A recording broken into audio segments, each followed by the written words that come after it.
श्री शिवाय नमस्तुभ्यम। ओम नमः शिवाय। नमस्कार, प्रणाम। सावन की ढेर सारी शुभकामनाएं आप सभी भक्तों को। दोस्तों, आज का वीडियो बहुत ही इंफॉर्मेटिव है, महत्वपूर्ण है, तो वीडियो को पूरा देखिएगा। तो चलिए शुरू करते हैं। हे भगवान शिव, हे प्रकृति के राजा, हे पालनहार, यदि आपके इस भक्त से कोई गलती हो जाए तो क्षमा करना। हम सब आपकी संतान हैं। भगवान शिव को लाइक जरूर करें, चैनल को भी सब्सक्राइब जरूर कर लें। सावन की हार्दिक शुभकामनाएं। दोस्तों, सावन के महीने का हर एक समय, हर एक दिन बहुत ही शुभ और मंगलकारी माना जाता है। सावन का हर एक दिन उतना ही पवित्र माना जाता है जितना कि पवित्र गंगा माँ। पवित्र गंगा जल सावन का महीना भगवान भोलेनाथ की महाशक्ति का महीना माना जाता है और सावन महीने में जितना ज्यादा हो सके सारे कामों का त्याग कर अगर कोई भक्त विशेष तौर से भगवान भोलेनाथ को खुश करने में लग जाता है तो उसकी कुंडली के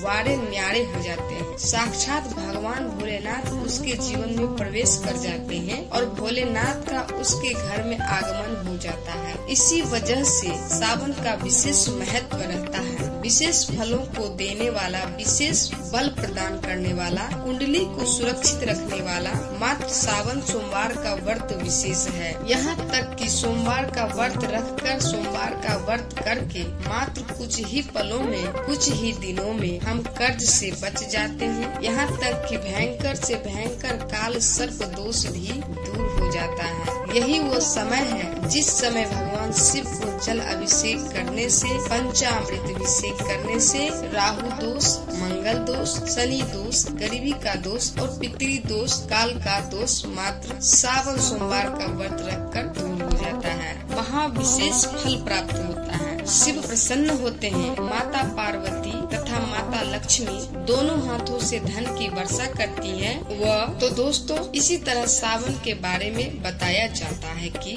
जिस प्रकार आप अच्छे कार्य करके भोलेनाथ को प्रसन्न कर सकते हैं, तो दूसरी चीज है कि सावन के महीने में कुछ चीजें करने के बारे में कतई मना किया जाता है। इन चीजों का अगर आप सावन के महीने में पालन करते हैं तो परिवार में खुशियाँ रहती है, अन्यथा आपको दुख की प्राप्ति भी हो सकती है, दुख की प्राप्ति भी हो जाती है। दोस्तों, आज हम आपको बताने वाले हैं कि कितना भी जरूरी क्यों ना हो जाए, चाहे मौत ही क्यों ना आ जाए, कोई आपसे इन चीजों को उधार मांगे तो सावन के महीने में भूल कर भी ये 4 चीज किसी को भी ना दें, अन्यथा आपके परिवार में कंगाली देखने को मिल सकती है। महादेव भोले भंडारी कालों के भी काल आपके घर का त्याग हमेशा के लिए कर सकते हैं, वो रुष्ट हो जाएंगे। दोस्तों, आगे बढ़ने से पहले अगर आप भगवान शिव से प्यार करते हैं तो सच्चे दिल से कमेंट बॉक्स में ओम नमः शिवाय, सावन की हार्दिक शुभकामनाएं और हमारे चैनल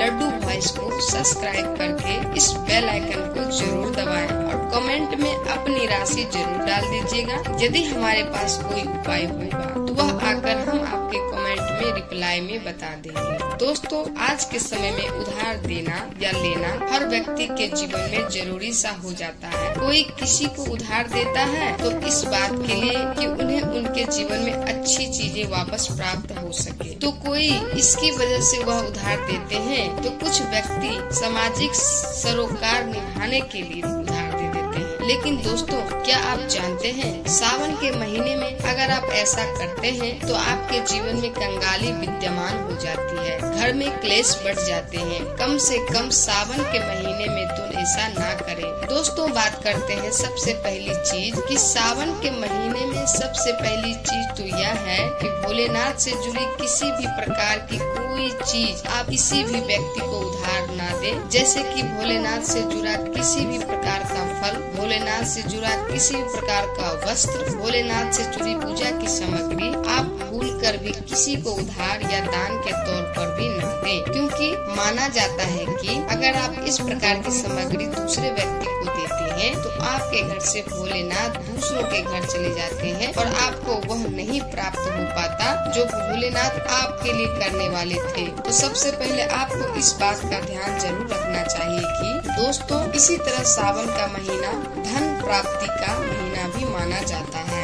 भोलेनाथ साक्षात आपके घर के अंदर आगमन करने के लिए आते हैं। तो इस बात का आपको ध्यान जरूर रखना चाहिए कि सावन के महीने में भूल कर भी कोई व्यक्ति आपसे धन उधार मांगने के लिए आता है, थोड़ा बहुत भी पैसा लेने के लिए आता है, तो आपको उसे उधार पैसा देना नहीं चाहिए। और सावन में आपको किसी अन्य व्यक्ति से उधार भी नहीं लेना चाहिए। ऐसी मान्यता है कि सावन के महीने में आप उधार देते हैं या लेते हैं तो वह धन कभी भी लौट कर नहीं आता, बल्कि इस समय धन देने वाला और लेने वाला दोनों कर्जों में डूब जाते हैं। दोस्तों, सावन का महीना भगवान भोलेनाथ को दूध अभिषेक करने का, भगवान भोलेनाथ को दही अभिषेक करने का महीना माना जाता है और भगवान को सफेद चीजें चढ़ाई जाती हैं। दोस्तों, इस बात का ध्यान रखें, सावन के महीने में अगर भोलेनाथ को चढ़ने के अलावा कोई व्यक्ति सुबह सुबह के समय आपसे दूध, दही, छाछ या फिर संध्या काल के समय में उधार मांगने के लिए या ऐसे ही मांगने के लिए आ जाते हैं तो आपको भूल कर भी किसी अन्य व्यक्ति को नहीं देना चाहिए। अगर आप भोलेनाथ को चढ़ाने के लिए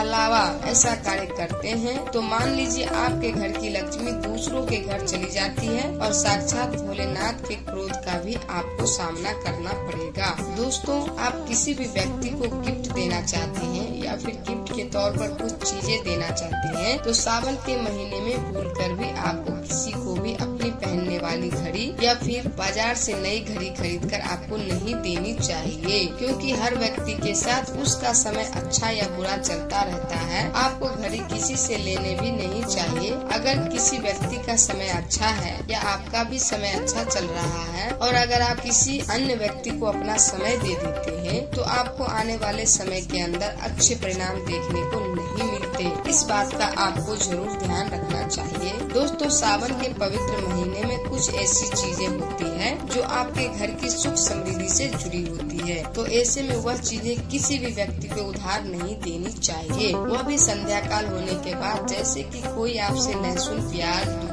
दही तथा उधार पैसे भी मांगने के लिए आता है तो सूर्य उदय होता है सावन के समय सुबह सुबह या फिर सूर्यास्त हो जाता है, तब ऐसे में इन दोनों समय में आपको घर की समृद्धि दूसरों को भूल कर भी नहीं देनी चाहिए। माना जाता है कि अगर आप ऐसा करते हैं तो आपके घर की दुख, आपके घर की सुख समृद्धि तथा माता लक्ष्मी दूसरों के घर चली जाती है और आपको उसका अच्छा परिणाम देखने को नहीं मिलता। दोस्तों, सावन के पवित्र महीने में मैं आपको उन बातों का ध्यान जरूर रखना चाहिए जो दान पुण्य से जुड़ी होती है। दान पुण्य करना हिंदुस्तान की परंपरा रही है। हर व्यक्ति दान पुण्य करके सावन के पवित्र महीने का लाभ उठाता है, लेकिन सावन में आपको दो प्रकार के वस्त्र ना तो खरीद कर लाने चाहिए और ना ही किसी व्यक्ति से लेने चाहिए और ना ही किसी व्यक्ति को देने चाहिए। इसके अंदर पहली चीज तो होती है काले और सफेद कपड़े। आप विशेष रूप से ध्यान रखें, भूल कर भी किसी भी सुहागिन महिला को सफेद कपड़े उधार या फिर दान दक्षिणा के तौर पर नहीं देने चाहिए। माना जाता है कि अगर आप ऐसा करते हैं तो उसके वैवाहिक जीवन को यह प्रभावित करता है और उसके वैवाहिक जीवन में दुख आ जाते हैं, तो इसी वजह से इसका ध्यान रखना चाहिए। दोस्तों, विशेष तौर पर काले कपड़े आप किसी को भी दान के तौर पर या उधार के तौर पर सावन के महीने में नहीं देने चाहिए। ऐसी मान्यता है कि अगर आप ऐसा करते हैं तो सामने वाले व्यक्ति के जीवन में कंगाली आ जाती है और देने वाले व्यक्ति के जीवन में राहु दोष लग जाता है और साक्षात भोलेनाथ उस व्यक्ति से क्रोधित हो जाते हैं, क्रोधित होने लगते हैं। तो इस बात का आपको जरूर ध्यान रखना चाहिए।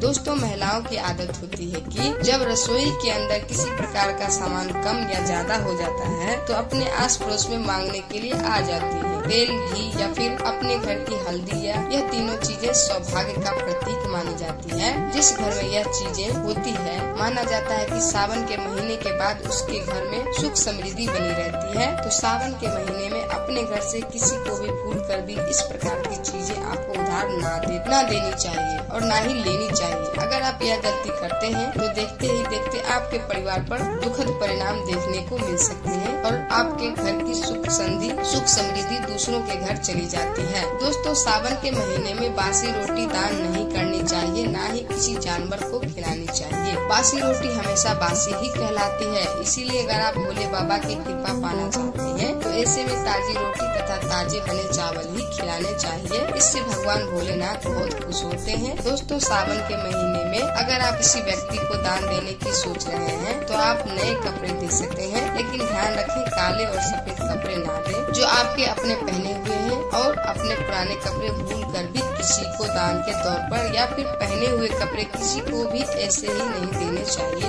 ये माना जाता है कि अगर आप अपने पहने हुए कपड़े किसी अन्य व्यक्ति को देते हैं तो याद रखिए आपके पहने हुए कपड़ों के साथ आपकी समृद्धि जुड़ी हुई होती है। अगर वह दूसरों के घर चली जाती है तो आपको कंगाल या फिर इस प्रकार की चीजें का सामना करना पड़ सकता है जो आपके परिवार के लिए अच्छी नहीं होती है। तो हमेशा इस बात का ध्यान रखें, अपने पहने हुए कपड़े कभी किसी को ना दें। आप चाहे तो सावन में बाजार से नए कपड़े खरीद कर दान दे सकते हैं। दोस्तों, सावन का महीना सुहाग के लिए विशेष माना जाता है, तो किसी भी सुहागी महिला की माता लक्ष्मी से जुड़ी चीजें आती हैं जो सुख समृद्धि को बढ़ाती हैं, और यही चीजें माँ लक्ष्मी को आमंत्रित करने का कार्य करती हैं। जो ऐसी चीजें से जुड़ी हुई हो, जो ऐसी चीजें से कोई भी वस्तु आप किसी भी महिला को नहीं देनी चाहिए। सुहागिन महिलाएं विशेष तौर से ध्यान रखें कि अपने माथे पर लगाने वाले सिंदूर तथा गले में धारण करने वाला मंगलसूत्र, और तीसरी चीज अपने पैरों में पहनने वाली पायल, और चौथी चीज पैरों का बिछुआ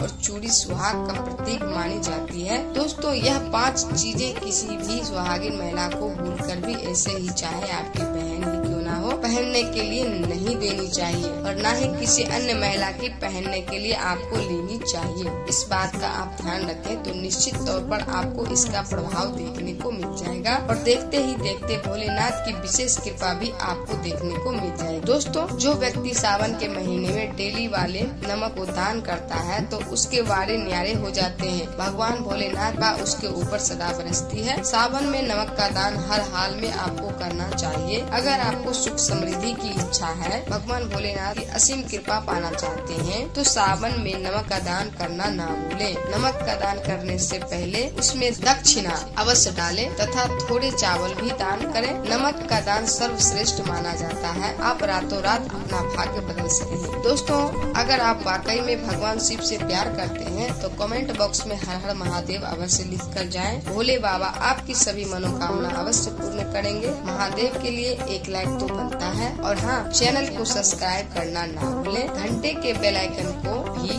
दबा लें ताकि हमारे वीडियोज का नोटिफिकेशन सबसे पहले आप तक पहुंचता रहे। आप सभी को धन्यवाद। सावन की बहुत बहुत शुभकामनाएं। मिलते हैं अगली वीडियो में।